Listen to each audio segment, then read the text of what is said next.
As Japan's nuclear crisis deepens, there's growing international alarm about how the disaster is being handled.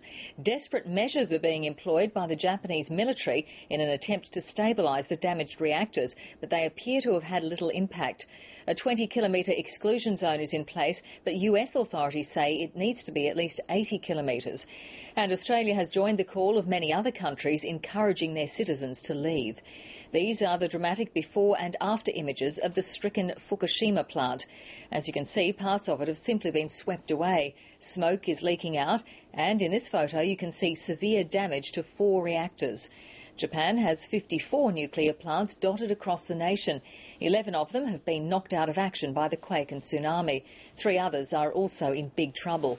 Radiation is leaking from Onagawa, but its 3 reactors are under control.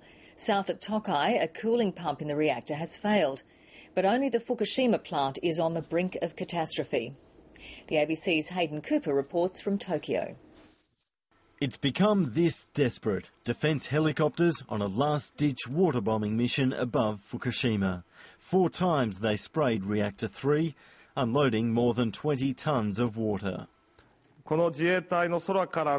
We are doing our best to cool down the reactors with water from the air and also from the ground with high-pressure water cannons.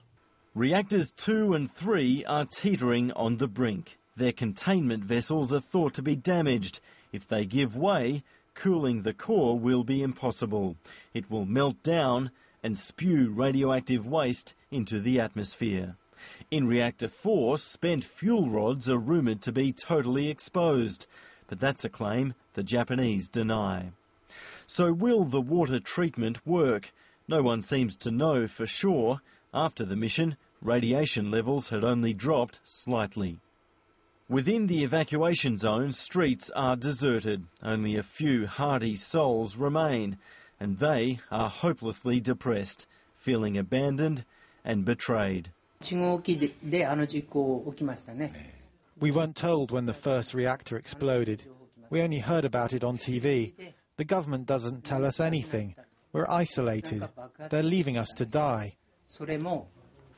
The nation's emperor made an unprecedented television address to reassure his people, but he too is disturbed by the nuclear threat.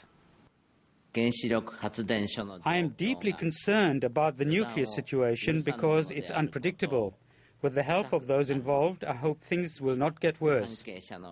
Australia has joined the US in urging its citizens to move at least 80 kilometres away from the plant.